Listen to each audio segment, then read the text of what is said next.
नाज़रीन, हैदराबाद वासन भी वफाकी बजट के अवाम दुश्मन करार ॾींदे मुकम्मल तौर ते रद्द करे छॾियो आहे। ॾिसूं था मुदस्सिर अब्बास जी ही रिपोर्ट।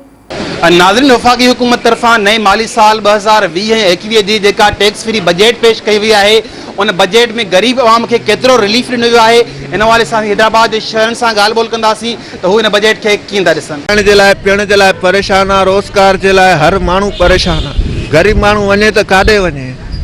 माल असां जिते ड्यूटी था कयूं असांखे 13,000 पगार मिले, असां पाण खाऊं पंहिंजे घर खे भला, असां भाॼियूं वठूं था घर जूं एॾियूं एॾियूं महांगियूं, छा वठूं?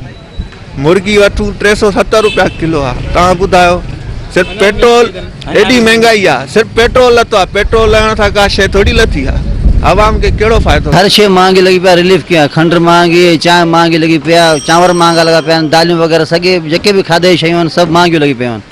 बाक़ी हाँ सीमेंट सस्तो आहे, माण्हू सीमेंट तो कोन खाईंदा आहिनि। असां बजट में मोस्टली जेको माना आम यूज़ जो जेके ग़रीबनि जे खाइण जी शयूं जीअं सब्जियूं थी वयूं या ॿियूं जेके आम जेको खीर आहे या जेको माण्हू घर में आम इस्तेमालु करे थो, उहे शयुनि ते ख़ासो फ़र्क़ु न आहे पियो।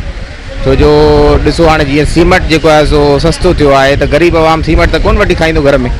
इन जे करे असां हिन बजट खे जेको आहे सो रद्द था कयूं ऐं हुकूमत खे इहो घुरिजे त जेको आहे सो आम शयूं सस्तियूं कयूं वञनि, भाॼियूं सस्तियूं कयूं वञनि, खीर सस्तो कयो वञे ऐं जेके रोज़मर्रा जूं शयूं आहिनि जेके ग़रीब माण्हू पंहिंजे घर में भला एटलीस्ट एतिरो थिए त जीअं जेको आहे सो ग़रीब माण्हूअ खे कुझु न कुझु रिलीफ मिली सघे। कल्ह जेका बजट पेश कई अथऊं उहा आवाम दुश्मन बजट आहे। हिन में को बि आवाम खे कंहिं क़िस्म जो रिलीफ कोन्हे को, ऐं आवाम जेको आहे सो तमामु हिन हुकूमत मां तंग थी चुको आहे ऐं बेज़ार आहे हिन हुकूमत मां। अॼु चवनि था वञे हुकूमत अल्हम्दुलिल्लाह असांजी जान छुटे। बजट असां ग़रीबनि जे लाइ को फ़ाइदो न आहे न, असुल मेन शइ आहे ग़रीबनि जो फ़ाइदो हुजे।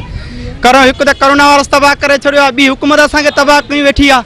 असांखे हुकूमत को त अहिड़ो रिलीफ ॾिए, हिकु छंछरु आचर बंदि कनि, असां मज़दूर माण्हू मज़दूरी था कयूं, मज़दूरी था खाऊं। गवर्नमेंट बजट पेश कई आहे, असांखे इन ॻाल्हि जे लाइ तमामु सुठी नथी वणे। इहो इन लाइ त असल में ग़रीब माण्हू जी खाद खुराक आहे न आहे, अटो आहे, अन्न आहे, गिहु आहे, खंडु आहे, तेल आहे, साबुण आहे, इहे हर शयूं महांगियूं न।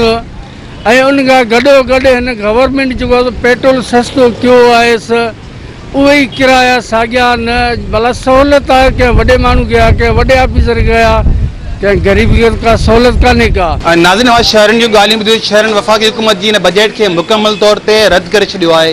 कैमरामैन एजाज़ खुद सां गॾु मुदस्सिर अब्बास, मेहरान TV न्यूज़, हैदराबाद।